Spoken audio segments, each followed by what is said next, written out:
Resiko berat ketika kita gagal bayar atau telat bayar di aplikasi Tunaiku. Oke, Assalamualaikum warahmatullahi wabarakatuh. Buat teman-teman yang telat bayar atau gagal bayar di aplikasi pinjol Tunaiku, ada beberapa hal yang mungkin teman-teman harus ketahui. Tapi bukan berarti ini untuk tujuan menakut-nakuti kalian, enggak. Tapi tujuannya adalah membuat kalian lebih berani, membuat kalian bisa bertindak lebih efektif, efisien, dan juga mungkin solutif.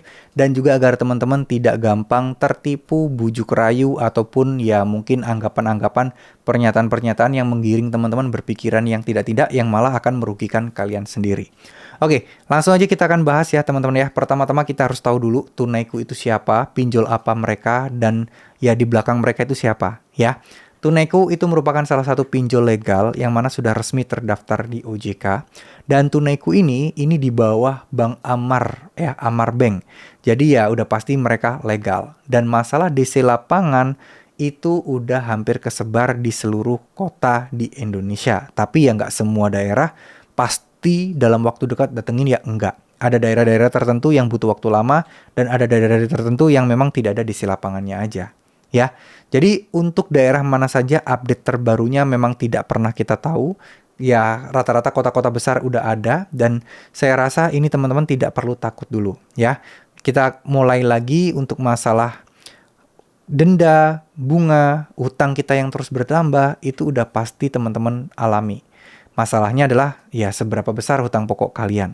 Bunga, denda itu nggak boleh lebih dari 100% dari hutang pokok yang kalian terima. Artinya hutang kita nggak akan terus bertambah jika kita memang telat bayarnya itu atau gagal bayarnya itu dalam waktu yang cukup lama banget. Nah itu nggak mungkin terjadi. Mentok utangnya ya. Yang kedua, penagihan. Penagihan udah otomatis gencar ya. Karena mereka termasuk pinjol besar juga, sumber daya mereka juga banyak. Jadi kayak penagihan-penagihan tersebut termasuk cukup panjang lah ya, cukup berat dan lain sebagainya ya. Jadi buat teman-teman sekalian yang mungkin merasa keganggu dengan penagihan-penagihan, ya itulah cara mereka. Jadi nggak usah terlalu dipikirkan, nggak usah terlalu digubris yang gimana-gimana, tetap jalani aja. Mereka mau ngomong apa gimana, nggak usah terlalu dibawa pusing. Ya, itu udah pasti, penagihan-penagihan udah pasti. Nah, DC lapangan seperti yang saya info di depan, itu juga udah ada ya, ada DC lapangannya. Jadi nggak usah mikir, wah ada DC lapangannya nggak, nanti saya dapat. Ya udah, pikirkan aja nextnya kalau DC lapangan datang harus ngapain, gitu ya. Pertama, teman-teman harus minta identitas mereka. Jangan sampai ini DC abal-abal gitu ya, jangan sampai. Terus kemudian teman-teman pokoknya minta sertifikasi sebagai DC dan lain sebagainya. Itu yang paling utama teman-teman. Oke? Jadi mungkin ya masalah DC lapangan lupakan dan abaikan. Sekarang kita akan ngomongin soal Slik OJK. Gimana nih Slik OJK? Slik OJK menurut saya udah pasti akan kena karena memang mereka udah berafiliasi ya, bahkan mungkin satu grup dengan bank konvensional, bank Amar gitu ya. Jadi udah pasti akan ada Slik OJK yang membuat kredit macet, kredit jelek dan seterusnya.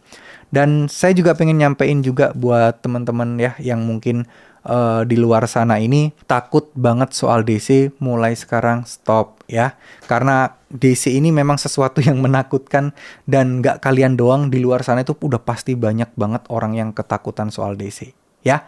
Oke, jadi masalah Tunaiku nggak usah terlalu dibikin pusing, nggak usah terlalu dibikin panik kalau dibilang apakah mereka bisa memenjarakan orang, apakah mereka bisa membawa ke pengadilan dan seterusnya. Jawabannya kemungkinannya tidak. Apalagi kalau pidana itu kemungkinan kecil dan hampir tidak mungkin. Kalau perdata bisa jadi iya, tapi kemungkinannya sangat tipis sekali karena mereka nggak mau susah dan nggak mau ribet urusan sama pengadilan-pengadilan segala, meskipun utang kalian gede tentunya. Ya, terima kasih. Mohon maaf jika ada salah-salah kata. Wassalamualaikum warahmatullahi wabarakatuh.